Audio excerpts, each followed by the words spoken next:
What's up, y'all? This be your boy Scotty, and you're watching a review of Bad Girls Club 11 Miami, and a quick little overview of the haves and the have-nots. The only reason why I put both of these on the same video was because Bad Girls Club 11, I know it's the first episode, but it really didn't give me shit, and it's pretty much, these girls are whack already to me, so I really don't know what to say, but, you know, I hope that I can remember these girls' names, because as of right now, I don't remember everybody's name, but I'm going to try to. As you all know, today is the release date for K. Michelle's new CD, Rebellious. So if you don't have it, please go out and get that. It's in stores now. The deluxe edition is at Best Buy, and I will be doing a review on the album Friday, which is when I get mine.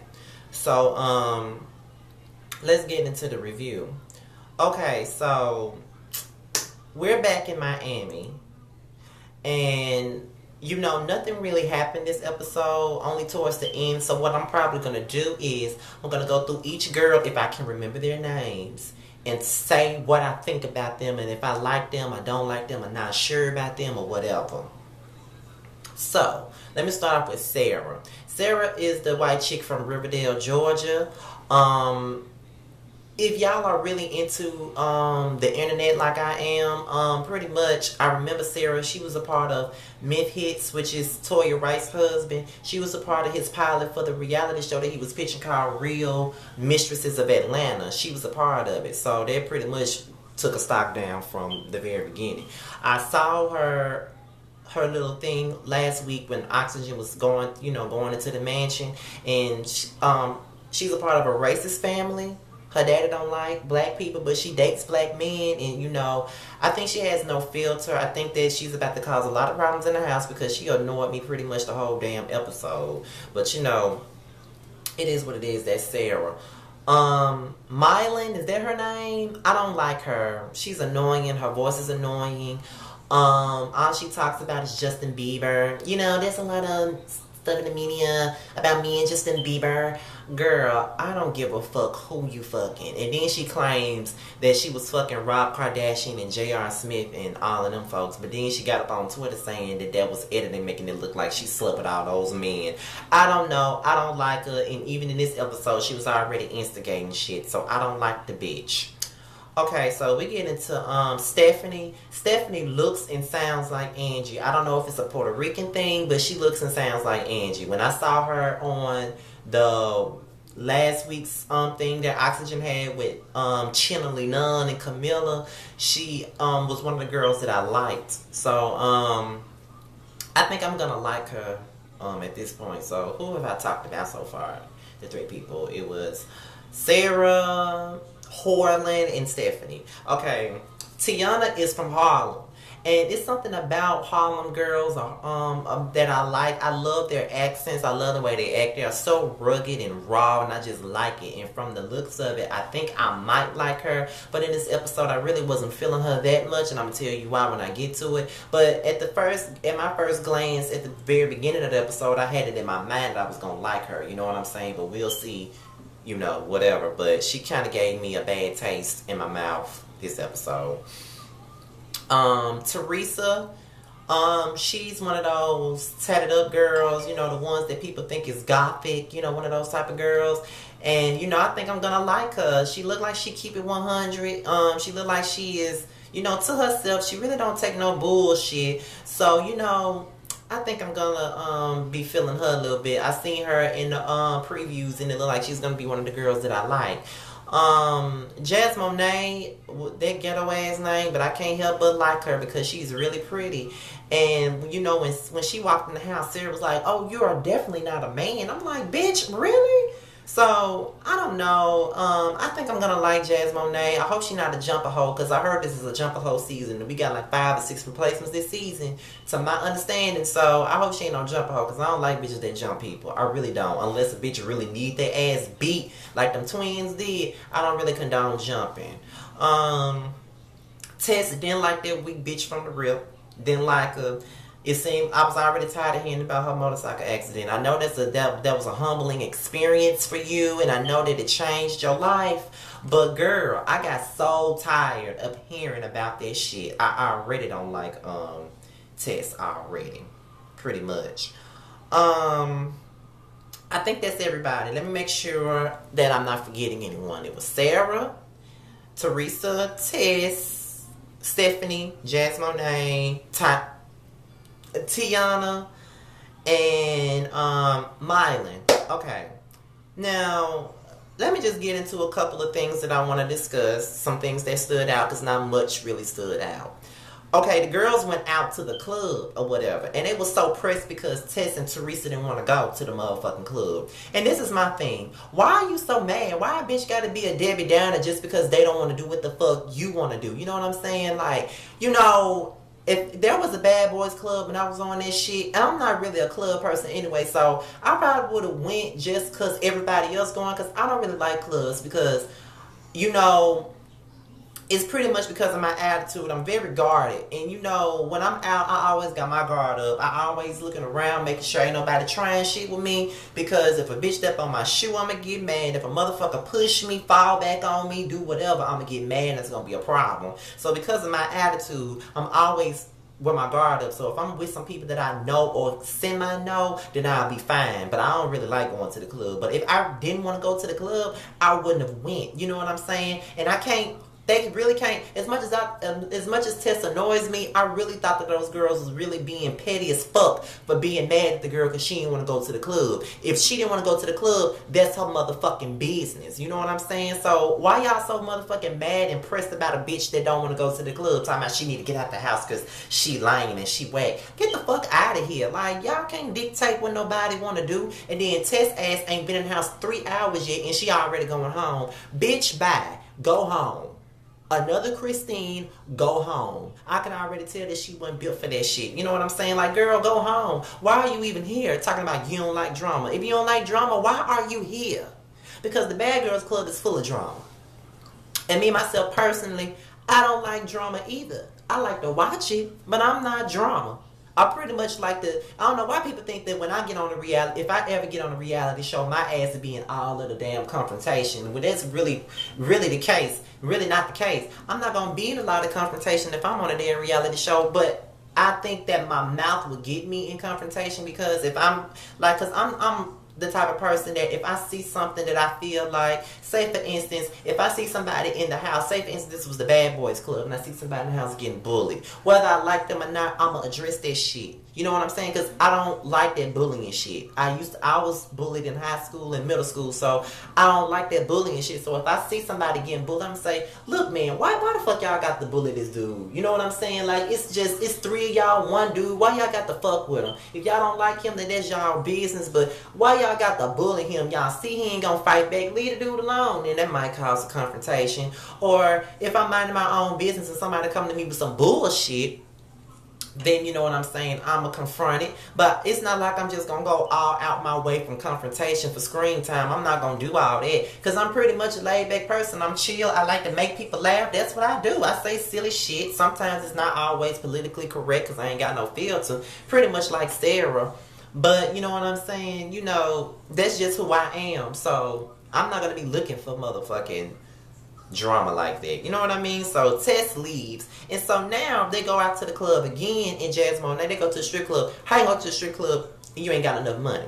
Jasmine didn't have enough money, so everybody thought that Sarah should have gave the girl some money. But my thing is, if y'all so pressed about Jasmine not having no fucking money, then why didn't y'all come together and help the bitch out? You know what I'm saying? That's what I'm saying. Why did Sarah have to be the bitch to give her some motherfucking money? So now y'all mad at Sarah. Now Tiana getting all up in the girl face or whatever about her own money. That fight was so stupid. Like, it looked like a damn wrestling match to me. That whole fight was so dumb and petty and childish. Who fights over somebody else's money? Who fights because a bitch don't want to give somebody some money? Like, these bitches, y'all don't even know each other. Y'all only been in the house for 2 days and y'all expect for her to hold y'all down. What the fuck? But that's all I gotta say about the first episode. I guess because it's the first episode and we don't know these bitches like that yet, that's probably why it wasn't all that to me, but whatever. So we're talking about the haves and the have-nots. I'm gonna do an overview on what's going on at this point in time. Okay, so if you haven't been watching the haves and the have-nots, I'm just gonna go through each storyline and I'm gonna give you my opinion on it. So there's pretty much a love triangle between Jim, Candace, and Jim's wife, Catherine. Jim and Catherine are married, but they're unhappily married. He cheats on Catherine. He doesn't like Catherine. She don't like him. It's pretty much like she's in this shit for the money because she can't take care of herself like that without him. So she basically ended in a, she knows about his affairs and she don't give a fuck. Long as she getting her money, that's all that fucking matters to her. You know what I'm saying? She don't like him. She got kids with him. So it's basically like she's stuck in a marriage that she don't want to be in, but because of her lifestyle, she don't want to let it go. That's what I think it's about. Candace, which is played by Tika Sumpter, she started off in the show as a cowgirl that Jim was sleeping with, and then it turns out that Candace was actually friends with his daughter Amanda.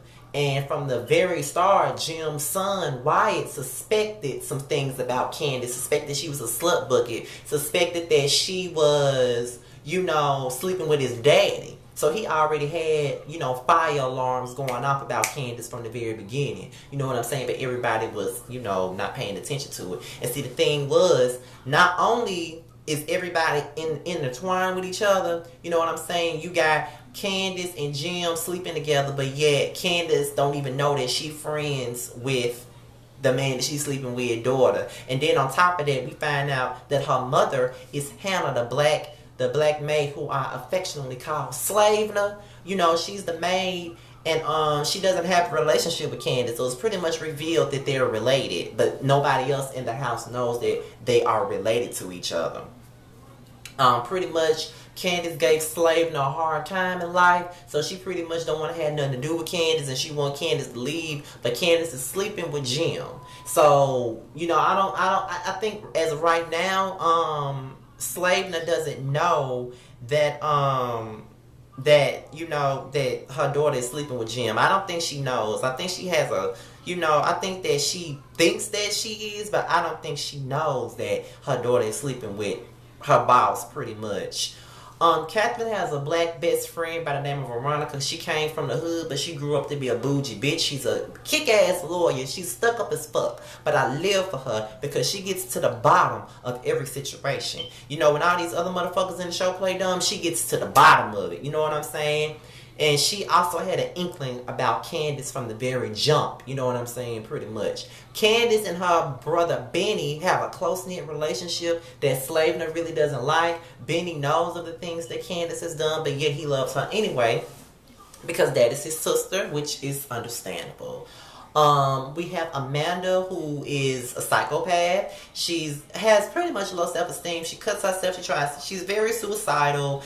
And Candace is her best friend, and she's always looking out for her. And recently she just got raped by her teacher and trying to get a passing grade, and she got raped and she tried to kill herself, and that happened recently. So it's pretty hard to root for someone that always want to play the victim, aka Amanda, but it is what it is with that situation. Wyatt and Jeffrey, who I call Jeffrita. Wyatt is a recovering addict, and Jeffrita is somebody, I forget what he is, his counselor, whatever. He got to follow him around everywhere he goes. It's pretty much clear that Jeffrita is gay. And he wants Wyatt. Now, my thing about it is, Wyatt is an asshole. One minute he shows that he cares about Jeffrita, but then he turns around to be an asshole to him. And then, he undresses in front of him. He walks around damn near asshole naked in front of him. And then, you know what I'm saying, he turns around and treat him like shit. And, we all now, I really don't like how Tyler is making Jeffrey, you know what I'm saying, this obsessed ass queen. I don't like it at all. But, I guess. But I thought that Jeffrita was fine the way he was. They shouldn't have made him. Tyler got to go to the extreme all the time. I don't think that he could have made him a gay queen. A gay obsessive queen like that. I don't think he should have did that. Because it's ruining the storyline. And we're all left wondering if Wyatt is gay, bi-curious, or what. Because now his ex-girlfriend Laura has come into play now. And Laura Jeffrita don't like Laura because he feels like she is the reason why he was on drugs, and he using that as a fucking excuse to not like the bitch. So pretty much, he don't like her, and it's very funny as fuck.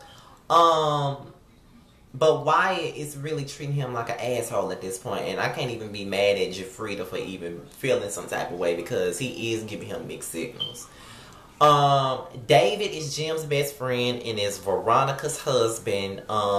He wanted Jim to stop fucking Candace, so what he tried to do was he tried to set Candace up and plant cocaine in her car, but the thing was he set up the wrong person. He ended up setting up Benny, who was her brother, who's in jail now serving time or whatnot. And now it's pretty much clear that David knows Candace's real identity. She knows that Hannah and Candace and Benny are all a family, but he recently found out that Hannah doesn't know what the fuck Candace is up to. She doesn't even know what she's doing.